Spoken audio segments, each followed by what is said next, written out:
Denise. How are you? Hi, Ginger. Good to see you again. I'm great. Doing well. I can't complain. And you? Doing fine. I can't tell if it's spring or summer, but I know there's no more snow. Mm-hmm. Well, So be this careful. past, You I never know. I was gone almost the entire month of May, and I finally yesterday spent a couple hours in the heat planting a bunch of flowers on our patio, and In your we have raised garden bed, did you get that rolling? I have planted a couple things in there, but I'm a little nervous because it doesn't get a lot of sun. But Mm-hmm. anyway, we'll see. Um, the Possibilist midwives. We're getting more recognition. Just people knowing we're out there. Not complaining about that. Thank you, everyone, for listening. Spread the word. Yeah. So I think we're picking up more listeners. You know what I think would be great is if people send us questions Absolutely. to the Possibilist midwives. We have our email up there on the Buzzsprout website. Also, leaving comments if you're watching on YouTube. We would love for you to share your comments. These are all ways, as people know, to increase the viewership. So today we're going to talk about an issue, just you and I, um, that is that has been percolating. It seems like more in the season of graduation, where you get Mm-hmm. a lot of people who are reaching out seeking help, and the new news is going to connect to what we're going to talk about. So I went to a source, Denise, that's going to surprise you. Oh no, are you serious? Yeah. Wait, you never surprised me, actually. Never surprised me. So you can try, but what's your source, Ginger? Well, one of the big things that individual midwives come to us for is helping them with their contracts or with their offers and feeling vulnerable, even people who are trying to renegotiate. And I decided, just like I looked at Reddit, a couple Mm-hmm. podcasts ago, what are they saying about midwives? I decided to see what the AMA says to physicians about job offers. Oh, okay. Is that Are you shocked? available? Are you N- shocked? No, I'm absolutely not shocked. You can try again, but you're searching all over everywhere. Yeah. So, Well, what's I think it's a good interesting idea. is what I discovered is totally open source, and it even links to a podcast series they have for physicians on jobs and Really? contracts. Like Who's actually who's doing the podcast? physicians who are Physicians? who are part of the American Medical Association resource packet that The guides them through a lot of different topics. the possibilist physicians? No. No, nah, they wouldn't be that cool. Okay. Well, But what'd you find anyway, out? what I decided to pull off of many linked URLs that I could have just gone on all night looking around was this one thing about be exacting. I love that word, be exacting about your contract. It's like what Isaac said. Don't go with the trust me bro model, right? Right. So I'm going to read verbatim some of what's Okay. on the website. I will link it to our podcast so people can go look and browse around like I did. They're talking about two types of compensation models. So we're just talking about compensation right now. Okay. One called fixed compensation and one called variable compensation. So these are HR terms. A fixed compensation is a set salary not dependent upon the physician's performance, a model often used for new physicians. Mm-hmm. Sounding familiar. And Yes. variable compensation, using formulas to account for a physician's performance. When determining salary, more experienced physicians typically receive variable compensation with benchmarks. Does that sound familiar? It does. Absolutely. You should fully understand and be comfortable with how your compensation is structured. If not, ask someone to walk you through it using numeric examples. Mm-hmm. I love that. Before you agree to an employment contract, you should be familiar with what the median salary range is in that geographic location. If you do not know what your skills are worth in the local market, you will not know if compensation is offered by the practice or employer being fair employer, so you should calculate your annual earnings. Sounds, yep. Check whether your compensation is tied to performance metrics such as patient visits, productivity, billing, or collections. And make sure you have a clear understanding of what is expected to you and factors that might affect your income for paybacks. Oh my God. Sounds very familiar, right? Does it not sound very familiar? Sounds like what we talk about all the time. All the time. And here's the last one, which is what Okay. I think holds up a lot of midwives. This is Okay. to physicians. A prospective employer will not retract an offer if you try to negotiate. If they've gone through the trouble to make you the offer, and trouble means a background check, all the information, Reference check. everything. They've gone through all of that. If they've gone through the trouble to make you an offer, they value you and want you to come on board.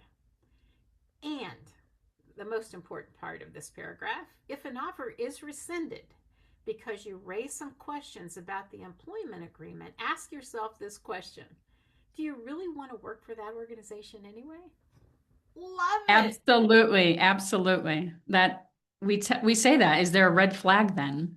You know, Can you if believe? there's, yeah, I I mean, mean, they're getting good information, right, Ginger? they are. And yeah, it's widely available in the public domain if you search hard enough. I do think that last one that you brought up, really the fear of they'll rescind the offer is really what holds a lot of people up. I Yeah. mean, I think that fear part, like they need to stay in the area. But the second part of that follow-up question is, do you really want to work for them anyway? Where would you be a year from now? Would you regret things 2 years from now? Like, is it really worth it to, put yourself on the line for things that are not clear or to be undervalued? Yeah. So I what also say, go ahead. Ginger, sometimes like you know what you're getting into and you decide I can do it for 2 years Yes. to to make my CV, my resume look well, to get some experience and then I can move on. So Absolutely. sometimes you're aware of the price you're paying for this lack of clarity or obscurity, Well, so and to what's speak. important about what you're saying, Denise, is that you're aware that Yes, you're going into the job with full transparency, and correct. and Absolutely. commit to doing it, right? Absolutely. Can't be bitching about it. Sorry. No, no, no, I mean, you can, but if you're choosing it with eyes wide open, then I think it's fine. So why did I decide to extrapolate that from the AMA? Because what I have said a lot in the last month or so, and it is a season of graduation, so we have a lot of new grads reaching out, is I just got this offer letter. And I wanted to prove the point to myself of what I've been saying for a very long time, which is an employer would never give just an offer letter to a physician. Never. Yeah, And AMA correct. proved my point. And so when we get this message, my dog wants to go under the desk, that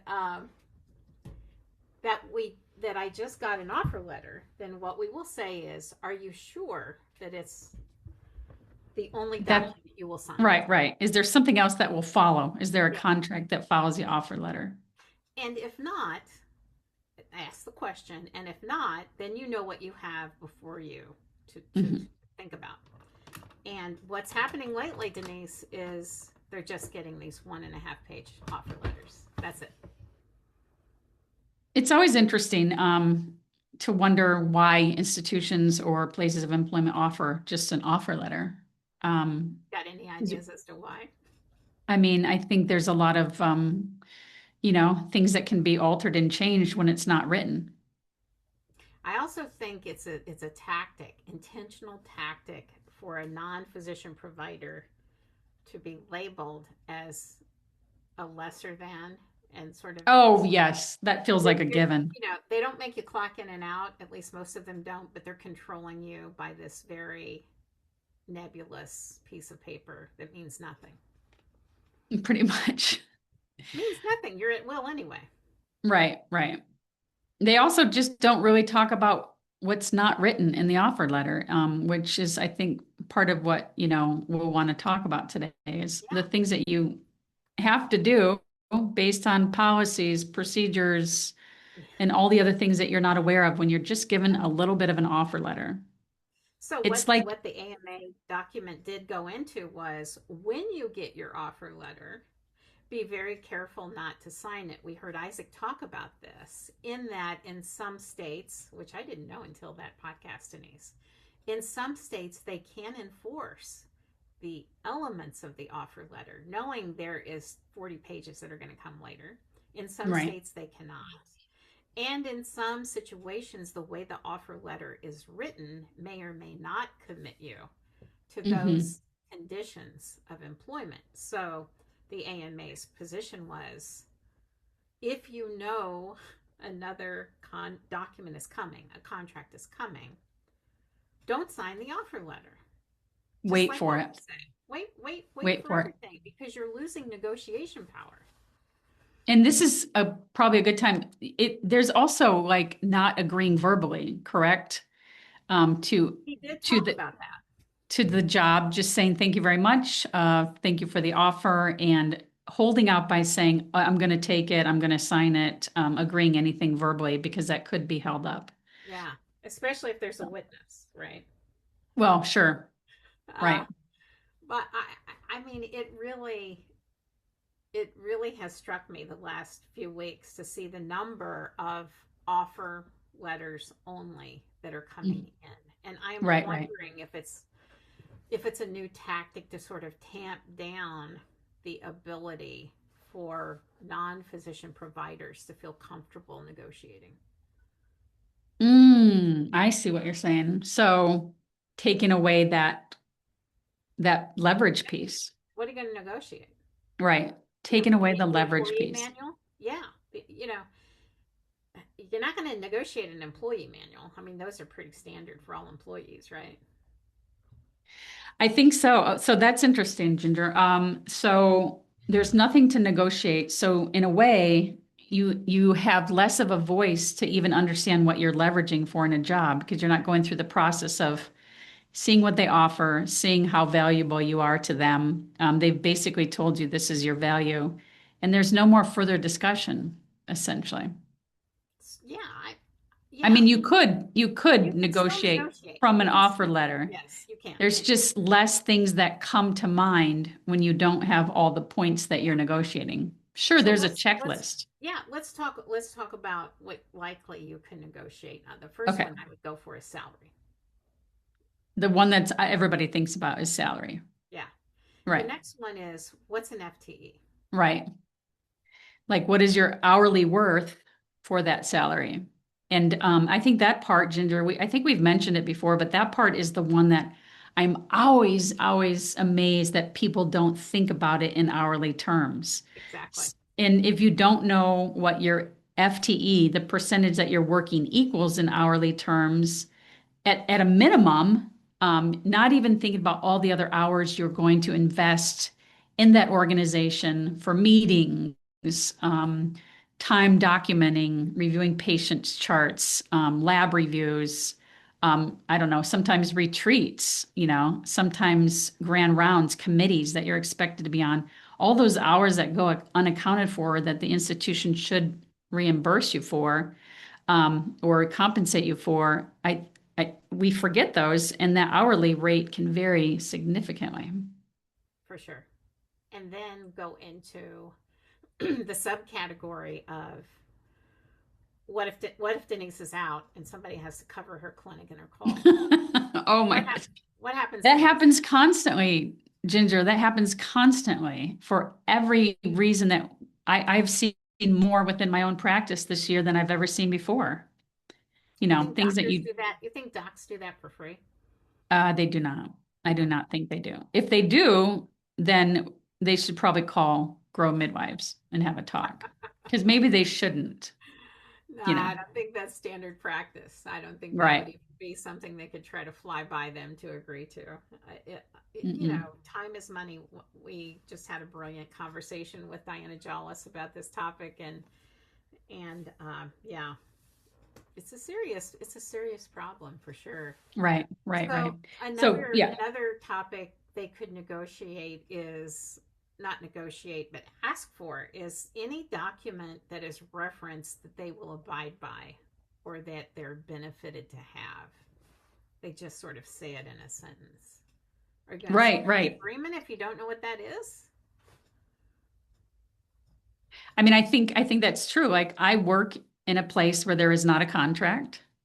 And you take the job. I took the job. I never in my life thought about the fact that there are things that could have been asked for in addition to the salary, like changing the salary, increasing the salary.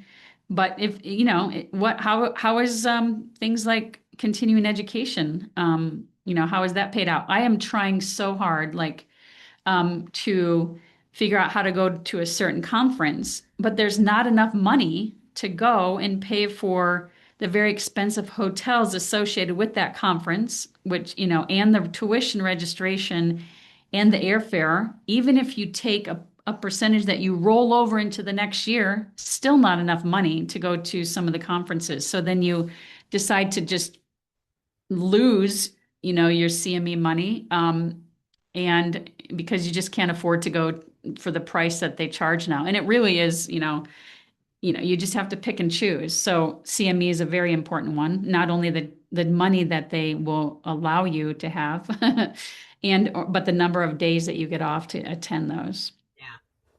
That's one small Yeah, one.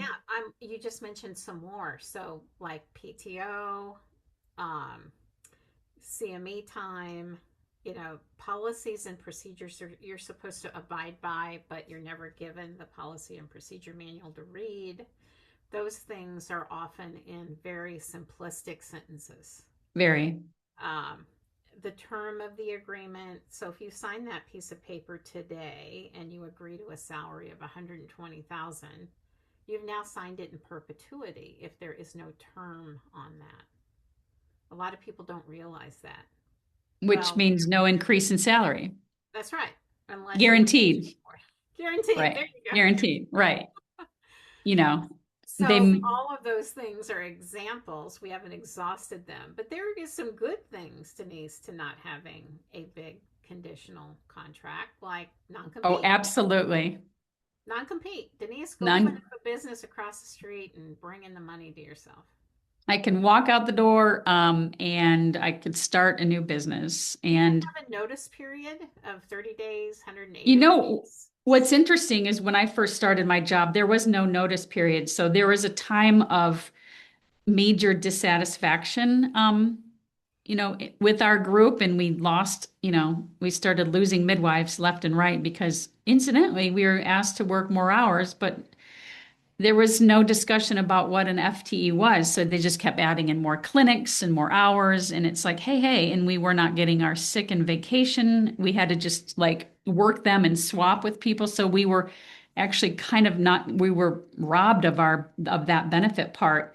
And so people were leaving and giving 2 weeks notice. And for midwives and for professionals that require credentialing and the process that takes so long to do that, employment it's just very difficult for the midwives that are left behind and the patients and the hospital, or birth center or whatever. So they now instituted, I believe, like a 2 or 3 month one, but it was a policy that went into play after the fact. Yeah. So, and what's the repercussions for that? Is there any Probably teeth? Any in teeth? in just ineligible for rehire. Yeah.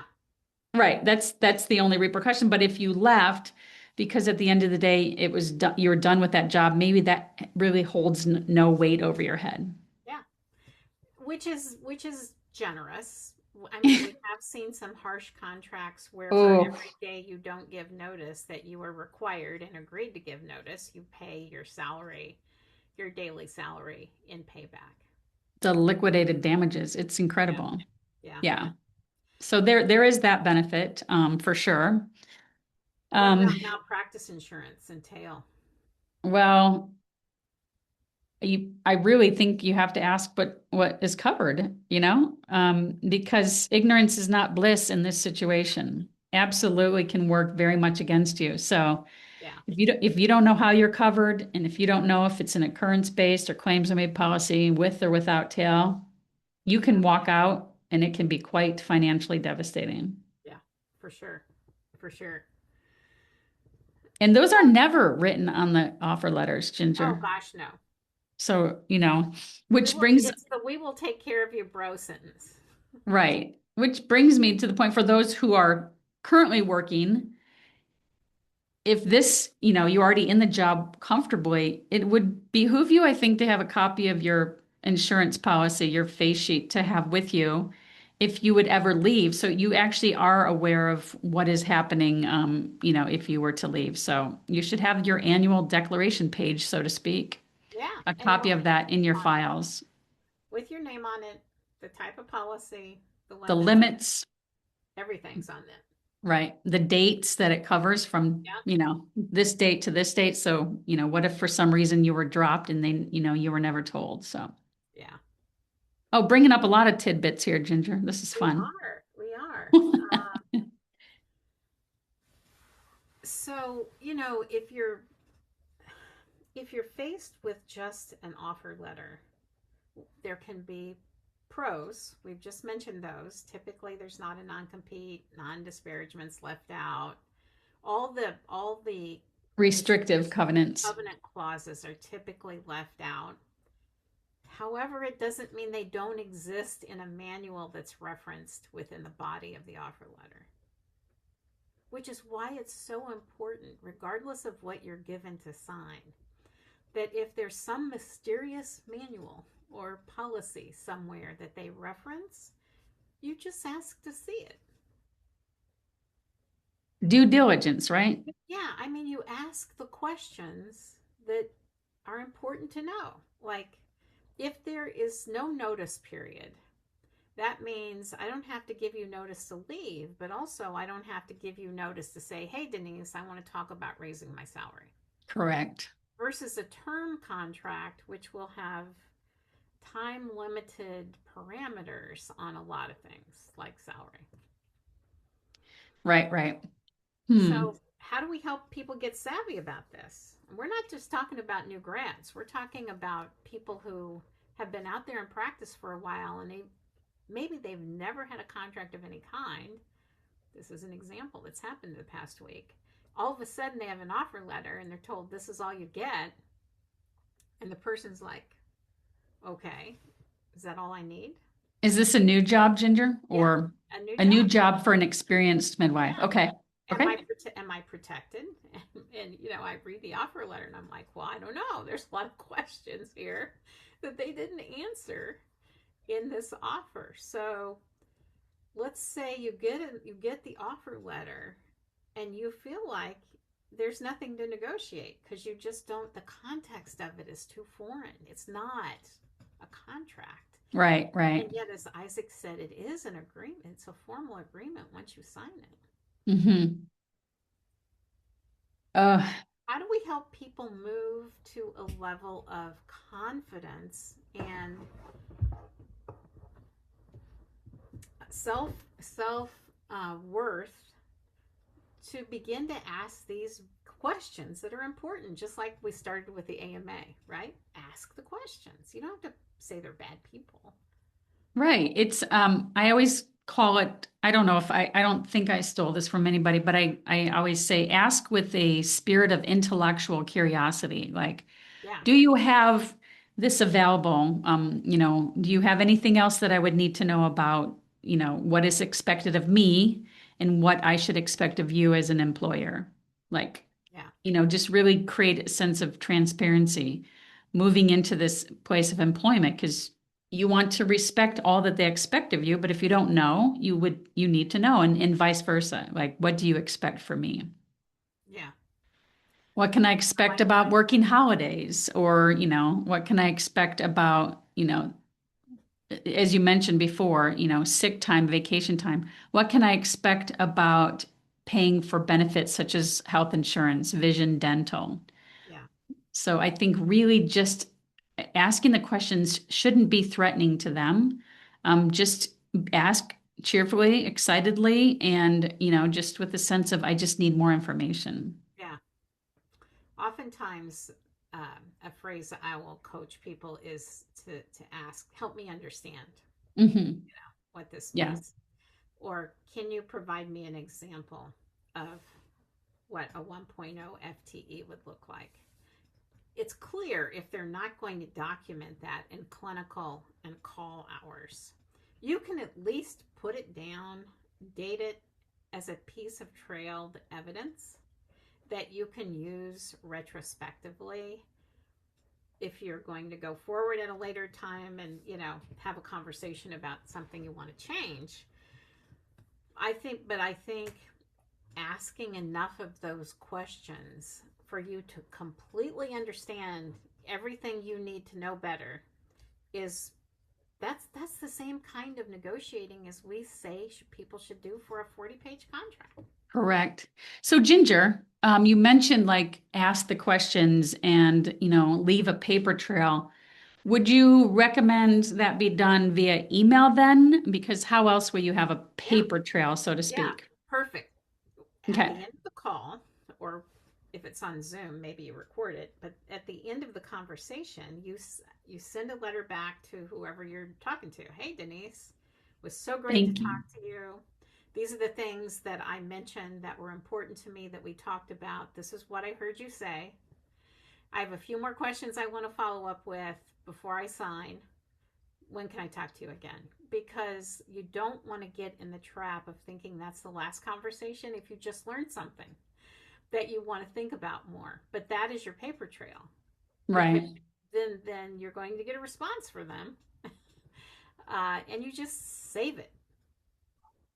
Yeah, I think that's a good idea. And even if you didn't ask the questions then, because, interviewing and talking with people, and sometimes the information is, overstimulating or frightening, Yeah. you can get off the phone and, meditate upon it, go to sleep that night, and send an email the next day with the same questions. You know what has been fascinating to me, and it probably shows my age and just technology. I get text negotiations that are going on between the midwife and the recruiter, and they're doing this by text. And I mean, I get the full text, and I'm just like, okay, Wow. I understand that, that's what's been going on here, but I still believe to this day, and every negotiation theorist you read will say in person or in a relational live conversation, you're going to get far more out of what you want. Well, every relation expert will tell you that texting really misses, so much of the tone and the attitude. And, really like how recoverable are texts? I mean, like, are those really like a paper trail, so to speak? So, Yeah. of course, even if you do an initial Zoom interview or discussion, I think texting is perhaps the least best way. Yeah, I mean, it's so easy to just say no, which I is mean, right. It's without texting I is mean, it's how much are you dangerous. going to explain something in a text? You're not going to Hmm. text for like 10 minutes to give an answer, Hmm. right? So, Right, right. um, And everybody has email, so I think moving to the text route is, yeah. perhaps not advantageous to the person asking about the job, but it may be for the person offering it. Yeah, because it adds a level of urgency. Like Yeah, correct. texting, at least for me, when I get a text, I like look at it. Hmm. If I get an email, I might wait till the meeting's over or something. I And mean, and then you, yeah, you have the opposite feeling of I've been ghosted. They're not there you go. responding to my text. And then you get all panicky. And then you're like, well, maybe I shouldn't have asked. And then this whole emotional, psychosocial, like, response kicks in and then, forget it. So just maybe avoid text and go right to email that can be well thought out. You can reread it twice. That's what William Ury says, right? Or somebody says that he references like the worst, worst case scenario is sending a text that you can't, that you'll regret. Yeah, He says it much nicer, but yeah, yeah, taking the time to, really thoughtfully read, I mean, write and then reread and edit before you send Yeah. is a very good, both The response and pause. initial inquiry. Yeah, Pause. like pause, go to the balcony, right? Hmm. It'd be great to just sort of throw in some of the Yuri philosophy here because I think that, especially for newer grads, they're in panic mode for all the reasons we all know. Right. And to get the job offer you have been waiting for that isn't the fit job, your dream job, has got to be traumatic in and of itself. And then to feel like you're under a clock, sign in 48 hours is very common, especially with an offer letter that they don't think will take you 2 minutes to read. The pressure begins to build. And so, how can we help people just pause? Pause. Pause.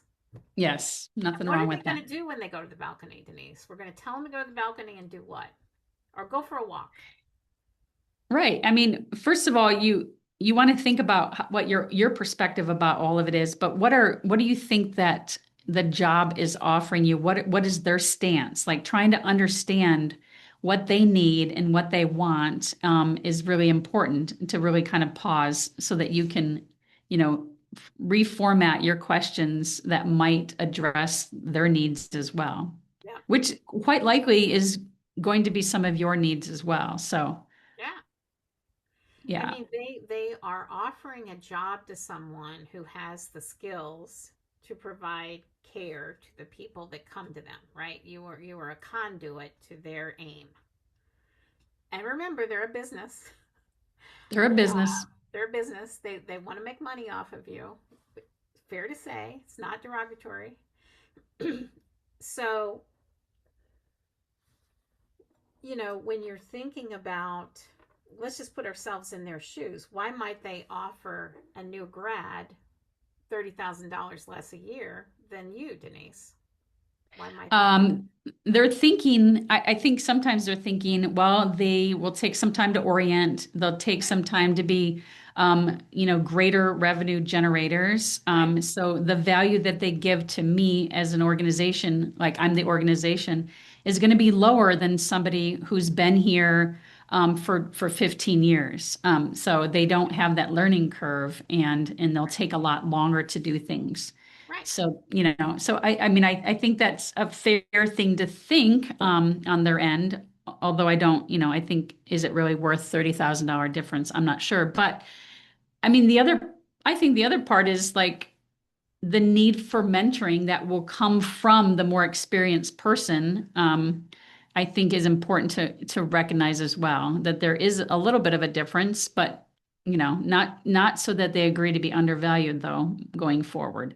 But I think in that case, you recognize the person that has more experience, Well, yeah, and I then totally agree in paying for yeah, celebrity and all the things you said, all the right. things make sense. Hmm. I'm not so sure about the 30,000 gradient, although if I'm in the balcony up there, what I'm going to be thinking to myself that we preach all the time is how do I know what I'm worth? Right, You right, are now a revenue generator, and we preach this all the time. And as you exactly. heard Diana Jawas say, midwives have very little understanding of the revenue cycle management model and what they are charging. Like, Correct. so if you're up there in that balcony going, how do I figure out what I am worth, right?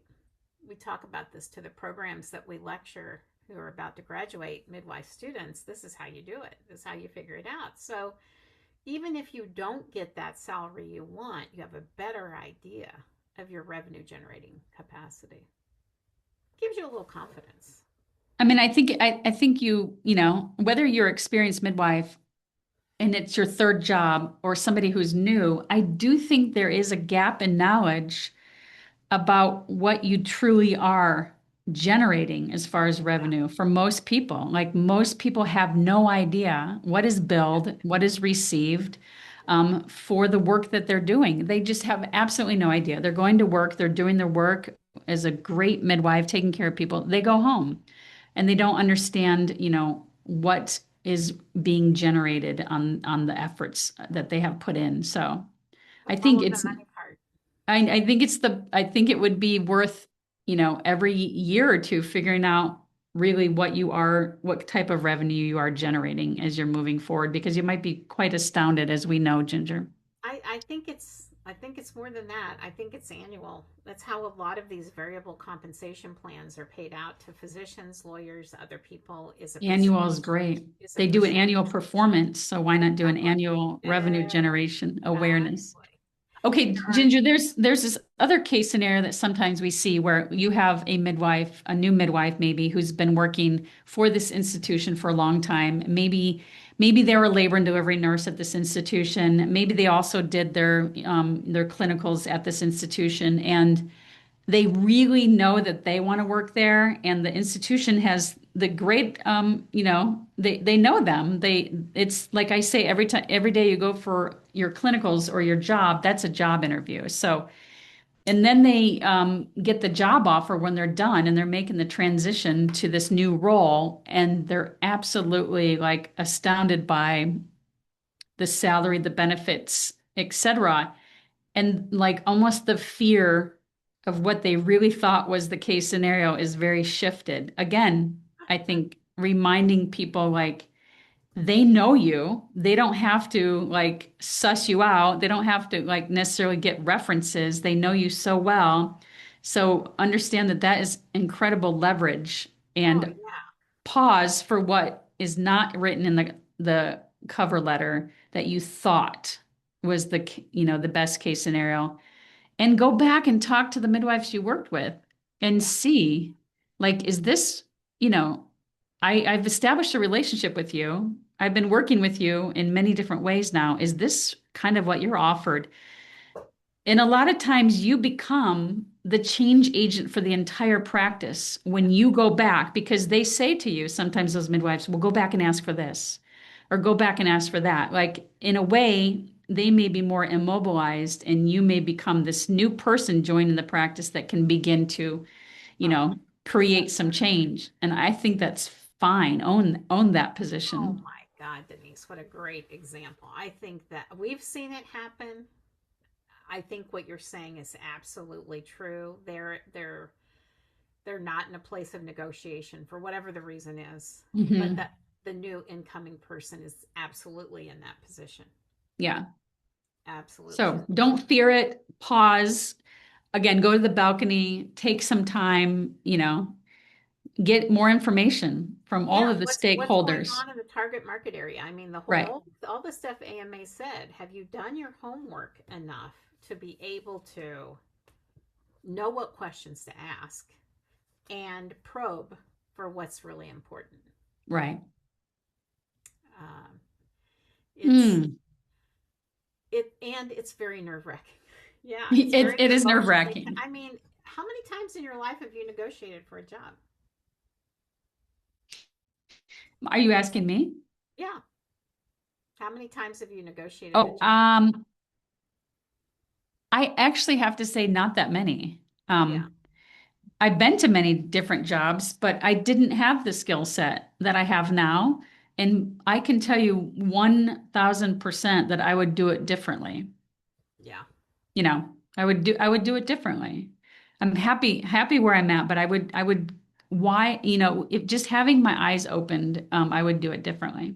Yeah, I would agree, and I can recall with great distinction one job I negotiated into and negotiated out of, Mm, that's a and good point. I think both of those are points of time um, that are equally important because we do see these folks who got caught by a unexpected tail hit, Hmm. or losing their job without any cause, and you know now what, being given Now what? one week's notice and we're closing the practice. That seems to be happening a lot of places right now. um, we could get into That's talking about that's things like very severance stressful. packages and health insurance and things like that, but it's bi-directional, right? Hmm. It's a Correct. contract, so there is opportunity to change it with negotiation opportunities. Yeah, the good old These offer letter. just an offer letter It's just a is never just an offer letter. they want you to think it's just an offer letter, you know. I Don't know. Just worry, we got you covered, man. sign on the dotted line. It's all going to be good. We'll take care of you. No Yeah. worries. We'll take care. We're good people. We'll take care of you. When Mm-mm. I don't know what, honestly, I don't know what triggered me to go to the AMA website and start taking a deep dive into this. But when I read just a prolific amount, and then I didn't listen to the podcast, but I know where to find it, of how people are being prepared as they transition out of residency. And most of them have jobs before their residency's over, which is one of the things we say all the time. Get your resume out there 6 months in advance because of what you mentioned, Denise. Credentialing takes time. Right. And if they've got everything possible lined up shy of your certification and license, they can expedite it. If they're big institutions, very quickly. And Um, there's something about like on that line, there's something about like already being like moving when you're finishing your education, you're preparing for boards or whatever exam that you take. There's something about that drive that is already there that somehow drops off, dips down when you're done with your education. That spirit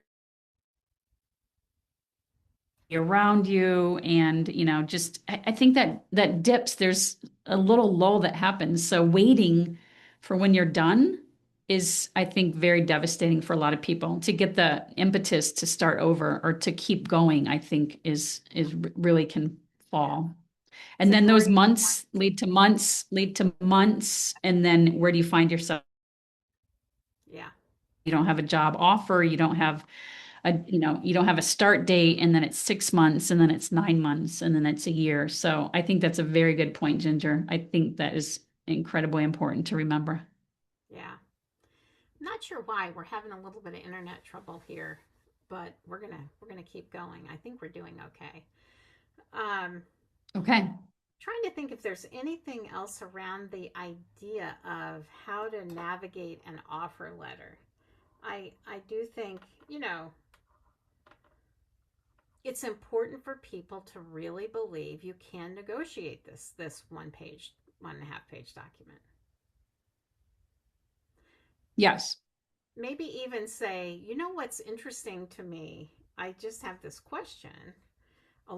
Most of my colleagues, or a lot of my colleagues entering this first job, get these 30, 40 page contracts. I'm wondering, can you help me understand why your organization is providing an offer letter?